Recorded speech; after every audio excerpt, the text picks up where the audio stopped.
Assalamualaikum warahmatullahi wabarakatuh. Perkenalkan, nama saya Yasin Rahmadi dari kelas MJ202. Saya di sini akan mempresentasikan tentang kasus gagal bayar asuransi di Indonesia berdasarkan artikel Kompas pada Februari 2023.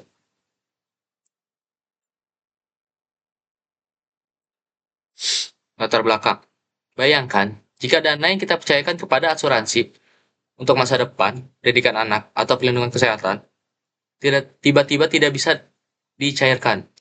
Itulah yang dialami beberapa masyarakat di Indonesia akibat kasus gagal bayarnya asuransi di Indonesia.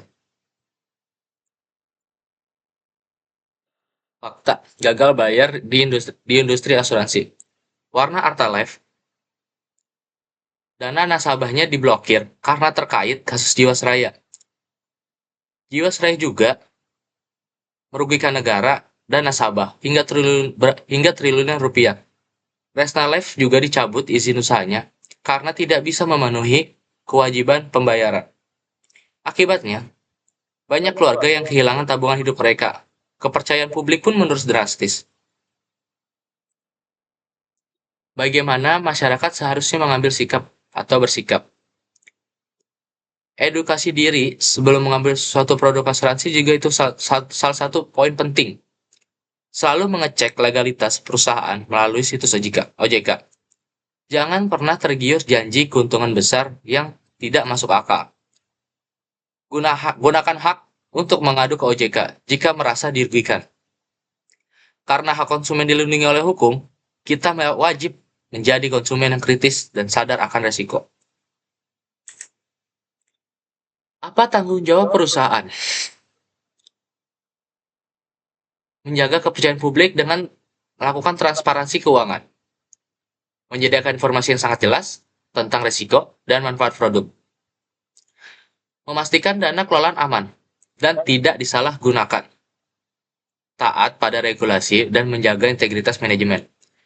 Karena kepercayaan adalah suatu aset utama pada perusahaan asuransi. Peran pemerintah dan OJK. Melakukan pengawasan ketat terhadap perusahaan asuransi. Mengambil tindakan tegas terhadap beberapa pelanggaran di perusahaan asuransi. Menyediakan akses informasi terbuka terhadap masyarakat. Membuat kebijakan yang melindungi nasabah seperti dana perlindungan pemegang polis atau DPPP. OJK menjadi garda terdepan dalam menjaga keadilan di industri ini. Suara dari suatu fakta di lapangan. Seorang pensiunan kehilangan seluruh tabungannya di Jiwasraya. Ada juga ibu rumah tangga yang tidak bisa membayar biaya rumah sakit karena klaimnya ditolak di Anawarta. Nasabah Kresna Life juga melakukan demo selama berbulan-bulan untuk menuntut suatu keadilan.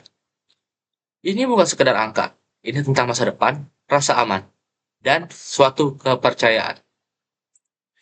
Berbicara lebih dari sekedar angka, ini bukan sekedar angka, ini tentang masa depan, rasa aman, dan kepercayaan. Banyak lansia dan pensiunan kehilangan dana pensiunnya yang mengakibatkan trauma akibat tidak bisa mengakses dana darurat. Perlunya empati dalam penyelesaian, bukan sekedar proses hukum.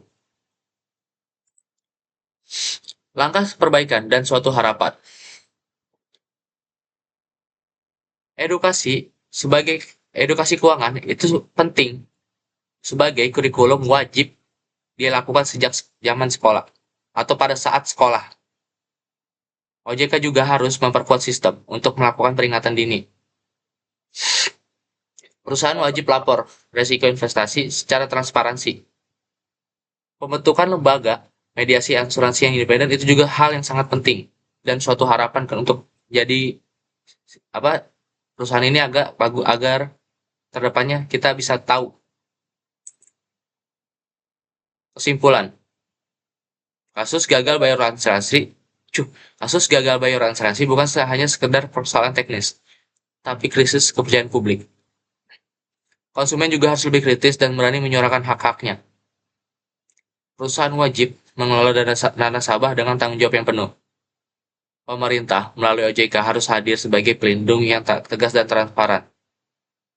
Edukasi dan literasi keuangan menjadi kunci utama mencegah kasus serupa terjadi di masa depan. Mungkin itu saja yang bisa saya presentasikan. Bila ada salah-salah kata atau kurang-kurangnya kata, saya mohon dimanfaatkan. Wabillahi taufiq walhidayah. Wassalamualaikum warahmatullahi wabarakatuh.